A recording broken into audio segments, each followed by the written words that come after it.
මේ වීඩියෝ එක කරන්නේ අපි 2023 සහ 2026 පේපර්ස් වල ආපු එක වගේ MCQ පාස් පේපර්ස් වලින් ආපු එක වගේ MCQ පෙන්වන්න.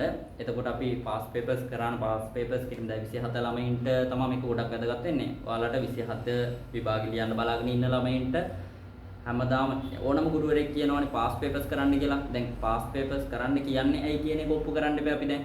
ඒක කිව්වට පිළිගන්නේ නැහැනේ. දැන් පාස් පේපර්ස් වල එන ගණන් ඒ විදිහටම අනිත් පැත්තට එනවයි කියන එක අපි හැමදාම කියනවා.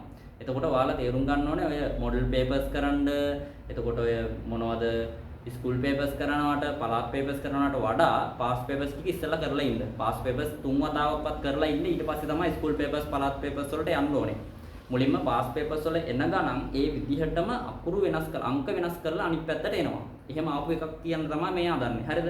එහෙම ආපු එකක් කියන්න තමයි මේ හදන්නේ. ඒ වගේ ඕන තරම් තියෙනවා. 2023 අපි රිවිව් එකකුත් දැම්ම වීඩියෝ එකක් 42 වෙනි MCQ එක. 2023 42 වෙනි MCQ එක. ඒක ආලෝකයේ MCQ එකක්. සත්‍ය ගැඹුරු දෘශ්‍ය ගැඹුරු ආශ්‍රිත MCQ එකක්. හරි.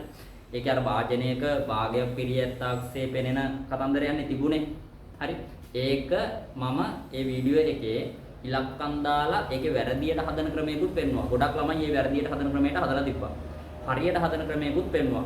එතකොට වැරදියට හදන ක්‍රමය ළමයට හිතෙන්න පුළුවන් ඒ වෙලාවට. එතකොට වැරදියට හදන ක්‍රමයට උත්තරේ එතන තිබුණේ නැත්තම් ළමයා එතන පොඩ්ඩක් කලබල වෙනවා. කලබල වෙලා ලොකු වෙලාවක් ගන්නවා. 2023 දී තිබ්බ ප්‍රශ්නේ තමයි ඒක වැරදියට හදලාම එන උත්තරේ තියෙනවානේ. ඒ උත්තරේ ඒකේ තිබ්බේ නෑ විභාගෙත්. හරි.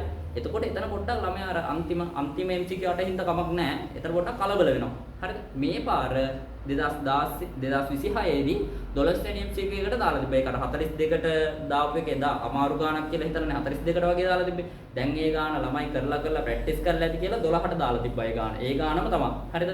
එතකොට 12 වෙනි ගාණට දානකොට ඒක දාලා තිබ්බේ ඉලක්කම් දාලා. අරකම දාන්න බෑනේ. එතකොට ඉලක්කම් දාලා දාපු එකේ උත්තරේ අර වැරදි ක්‍රමයට ළමයට හිතෙනවා නම් ඒ හදන්න ඒ උත්තරේ තිබ්බා ඒකේ. එතකොට ඒ ළමයාට ඒක වැරදි ක්‍රමයට හැදුවොත් එහෙම ඒ උත්තරේ එනවා. 14 තමයි වැරදි ක්‍රමයට හැදුවොත් එන්නේ.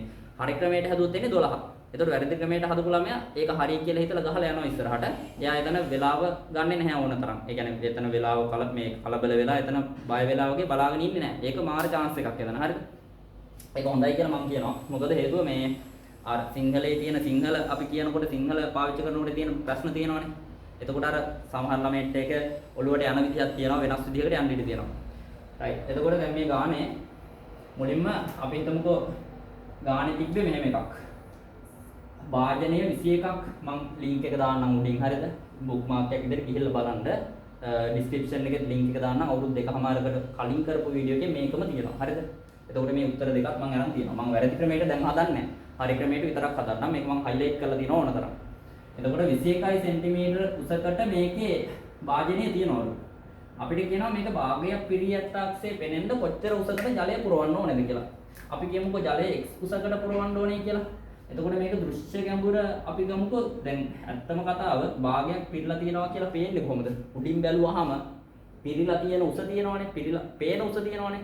ජලය පිරලා තියෙනවා වගේ පේන උස ඒක පිරෙන්න තියෙන උසට සමාන වෙලා පේන්න ඕනේ. ඒතර පිරෙන්න තියෙන උස තමයි 21න් x අඩු කරාම ඇත්තටම ජල උස 21න් අඩු කරාම මේ තියෙන පිරෙන්න තියෙන උස තවදුරටත්. එතකොට ඒක ලියන්න පුළුවන් 21 ඍණ x කියලා. ඔන්න ඕකට දෘශ්‍ය ගැඹුර සමාන වුණා නම් අන්න භාගයක් පිරලා කියලා පේනවා අපිට. පේනවා. හරිද? 21 ඍණ x. ඕක තමයි හරිම තර්කය. දැන් අපි ලියන්න ඕනේ. දැන් මේකේ ජලයේ වර්තනාංගය අපිට දීලා තියෙනවා 4 බෙදීම 3යි කියලා.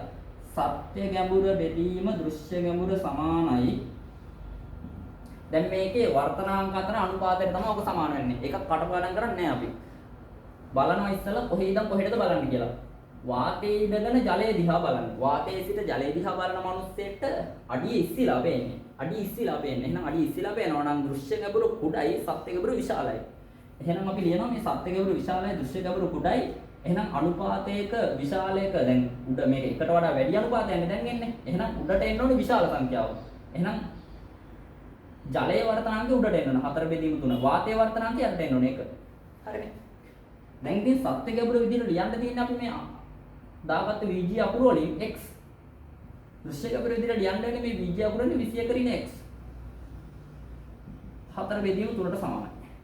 දැන් මේක හරස් ගුණ කරාම අපිට මේක එනවා 3x කියලා. මේක මේ පැත්තට ගුණ කරාම 3x.